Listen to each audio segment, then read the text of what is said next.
Isso. E André, e com Lula fora do Brasil, o acordo de paz, entre aspas, fechado por ele com o presidente da Câmara, Arthur Lira, estará em jogo nos próximos dias. E o Congresso volta logo ao trabalho também.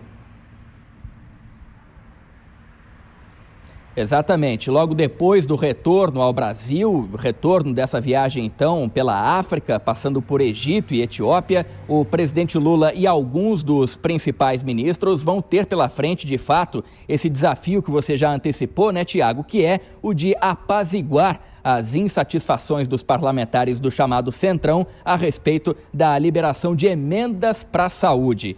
Depois do Carnaval, já está prevista uma reunião entre equipes técnicas do Ministério da Saúde e da Câmara dos Deputados para identificar as principais divergências na destinação das verbas parlamentares. Essas informações foram confirmadas pela nossa equipe com um deputado do União Brasil, que me diz também que o presidente Lula já orientou a ministra Anísia Trindade para que sejam cumpridos os acordos fechados pela articulação política. O desentendimento em torno da destinação das emendas parlamentares da saúde tem respingado em ministros do Palácio do Planalto. O principal afetado, até o momento, é Alexandre Padilha, das Relações Institucionais, ele que tem sido alvo até mesmo de alguns pedidos de demissão por parte de congressistas mais radicais.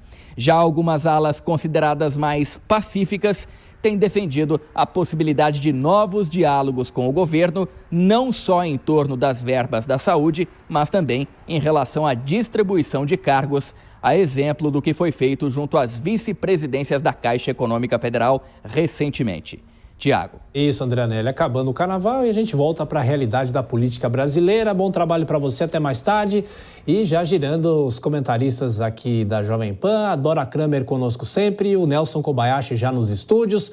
Bom, Dora, boa noite. Começando pelo fim, a gente divide esses temas em duas partes. Primeiro falando sobre Arthur Lira, a questão do Congresso Nacional. Imagino que amanhã é quarta de cinzas, né? O Congresso não vai retomar os trabalhos a todo vapor nessa semana ainda. Mas como é que fica com Lula fora e Arthur Lira aqui todo empoderado no Congresso Nacional? Bem-vinda. Boa noite, Tiago, boa noite, Koba, boa noite a todos. Olha só, essa semana realmente você tem razão, não vai, os trabalhos não serão retomados. Então, esse teste para a gente ver se esse acordo vai mesmo, se isso é uma paz duradoura, se a relação está realmente zerada, como disse o Arthur Lira quando saiu daquela reunião lá na semana passada com o presidente Lula, a gente vai ver só a partir de segunda-feira. O pessoal do Lira, ali o entorno do presidente da Câmara, disse que é o seguinte, olha, não é um cessar-fogo, é uma trégua, e vai depender, para o cessar-fogo definitivo, vai depender de o governo manter a palavra empenhada junto ao Lira, que é o seguinte, acordos, cumprir acordos, o que inclui não desfazer, Poder Executivo não desfazer decisões tomadas pelo Legislativo e interlocução direta entre o presidente da Câmara e o presidente da República, também de vez em quando com a intermediação aí, não mais do ministro Alexandre Padilha, mas sim do ministro da Casa Civil, Rui Costa. Então, é um acordo assim que está, digamos, sub júdice, né? Se o governo cumprir a sua parte, também o Lira vai cumprir a sua parte de apaziguar os ânimos. O acordo, Kobayashi, prevê acertos entre as partes e o compromisso tem que ser cumprido, né? Agora, só o tempo vai dizer se isso vai realmente acontecer. Pois é, só tem acordo se os dois lados cederem de alguma maneira, né? Boa noite, Tiago, boa noite, Dora, boa noite a toda a audiência do Jornal Jovem Pan. Estava ouvindo aqui os comentários da Dora e lendo aqui essa tarde aqui no jornal. Interessante, né?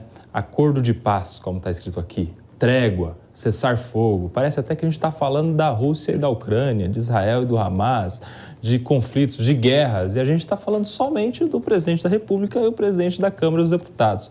Veja só como nós estamos começando 2024. Um clima de guerra entre poderes da República. E aí eu fico pensando, será que essa guerra é para saber quem trabalha mais pelo brasileiro? Será que essa guerra é para saber quem entrega mais ao ao cidadão pagador de impostos, na verdade, parece que essa guerra é muito mais para atender a interesses pessoais. A exemplo do lado dos parlamentares. A guerra não é para atender políticas públicas interessantes, é para atender verbas parlamentares, emendas parlamentares, vagas em estatais, cargos que geram altos salários, enfim, poder. A guerra é pelo poder. No final das contas, acaba sendo isso. Tomara que, de alguma maneira, a gente tenha esse acordo de paz entre as pessoas, que só quem ganha com isso não é nem esses cedentes nestes acordos. Quem ganha com a paz é justamente o cidadão brasileiro.